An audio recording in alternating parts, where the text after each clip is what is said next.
Hello, everyone. It's been 3 months since I've been in the United States of America. And in today's video, I'm going to be sharing some of my cultural shocks. Oh, there's a lot with you guys. So if you're ready, let's get right into the video. So this video is going to be interesting because I'm trying to compare three different worlds. I'm Ghanaian. I've lived in Ghana my entire life. Migrated to Dubai about 3 years ago.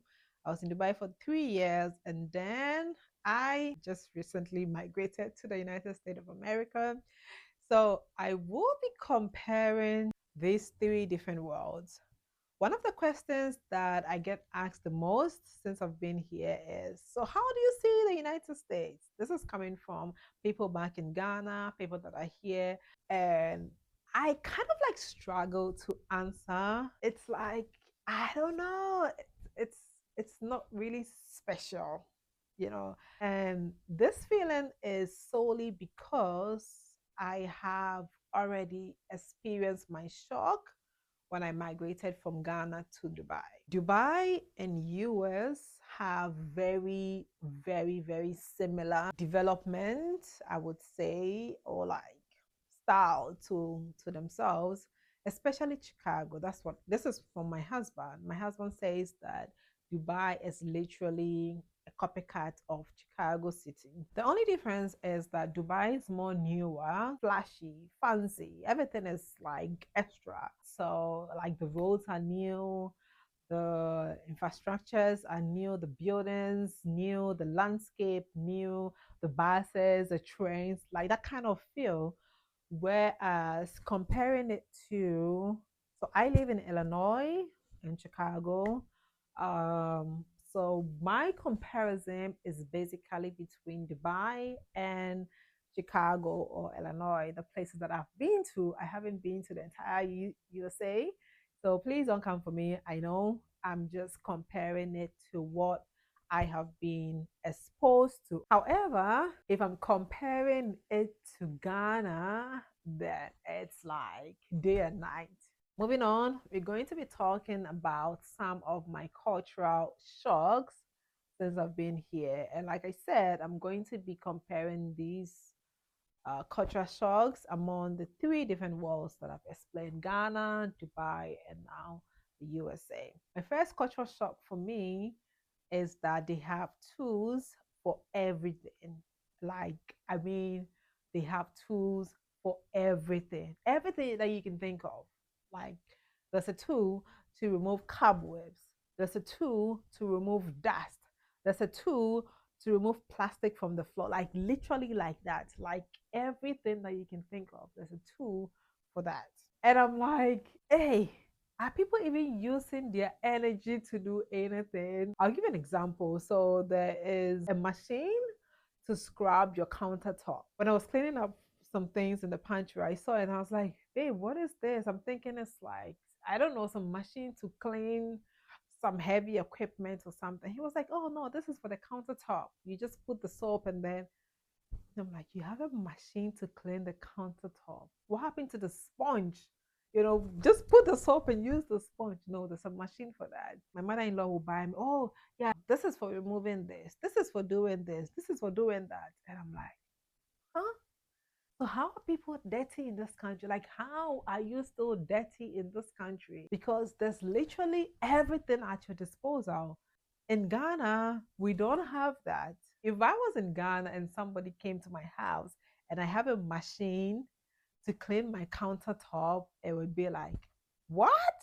In Dubai, if you're living in an apartment, you have a worker come in and clean the space. So a lot of people don't really do this kind of cleaning themselves. Another thing that I realized that is very common is DIYs, because they have all the tools available for you to do. And when you go to the stores and you tell them, oh, I'm doing this project, they're so nice. They will tell you what to do, what tools you need, techniques that will give you. So you can literally do everything yourself. You don't have to hire a professional. Like, if you feel like you have enough knowledge to do whatever it is, you just go get the things and you do it. My second culture shock is the greenery that is here in the USA. I am so disappointed in Ghana as a country. We have the land to fertilize all these plants, and we just cut the trees. Like everything is cut the trees. People are building, cut all the trees. Cement. When I got here, I'm looking around. It feels like it's even a competition who has the best greenery around. I have not been in any neighborhood so far, apart from the city, that they don't have trees all over. Oh, this is good. My third cultural shock. Like this one I was really shocked. They do not have street lights everywhere. What? What? After everything that they say about Ghana, they don't have street light. We traveled to my mother-in-law's place, and then when we're coming back, I'm like, wait a minute, where are the street lights? And then my husband was like, oh, we don't have street lights everywhere. What? You don't? And you've been screaming at us? Like, oh my God, Ghana, there's no street lights. You don't have street lights everywhere either. Apparently, they do have street lights in the cities and in major streets where there's like very high traffic. It's all lit. They have streets that literally like links a bunch of cities together. You know, you can be on one street and even go through like three or four, according to my husband, different states. So those highways, big highways, those ones have the street lights, and then so it's arranged in that hierarchy, you know. And then other major roads within the cities also have street light, but those smaller ones in between that doesn't have high traffic, those ones don't have street light. But I was very surprised. I was shocked to the core when I was like, you don't have street light? Yeah, because in Dubai, mm, it's lit. In Dubai, it's lit. There's no street, to the best of my knowledge, that doesn't have a street light. All the commercial buildings are lit. There's light everywhere. I don't know how they pay for electricity, don't ask me, but it's lit in Dubai. So when I came here, I'm like, where's the light? Where's the light? There's no light. Obviously, it's much better than Ghana, because Ghana, you be on like major highway, like the motorway, there's no lights. I don't know, maybe it's changed now. You know, you be on the N1, there's no lights. You be on Liberation Road, there's no lights. Literally, you'll be driving from 37 all the way to Adenta, and there's no street lights. My next, which is my fourth cultural shock, still linked to the road. You don't believe this. Do you know that the United States has patches on their road? There is patches on the road. I'm like, the roads are not smooth. What's happening here? You know, what is happening here? The patches on the road. There's no patches on the road in Dubai. Like the roads in Dubai are so smooth. I don't remember ever having like a bump or anything. Like literally everything is so perfect. When they fix, like they build the road in Dubai, okay, and then they come back and there's like something that they have to fix. I don't know if I mentioned this in one of my videos when I was in Dubai.